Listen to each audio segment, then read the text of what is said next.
Riwruok mar Jopuonj mar NAT bade mama Kweni okwedo dwaro mar piny owacho mar ng'ado atamalo 3 mar osach jotij piny owacho ne gedo mag ute. Kotelegi kod jagoro margi Benson Ndambuki, jopuonj go osingo ni ok gibiyie medgi osigo e kinde mag yware kod ting' mapek kaluwore kod chal marach ma uchumi.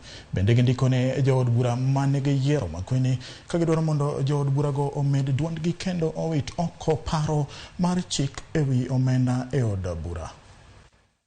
Solidarity for all makes us strong.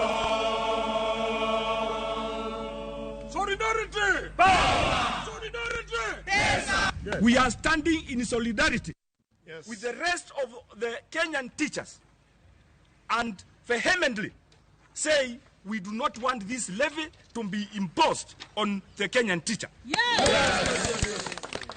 This is a statement that should reach the government of Kenya, because the teachers of Kenya are already overtaxed. Yes. Yes. We have the Provident Fund. We have the increased NHIF. We have pay as you eat, pay as you earn. We are overtaxed. Yes. Yes. Teachers of this country, teachers of Makweni County in particular, are against that levy. Jotich moko machon mag kambi mar reru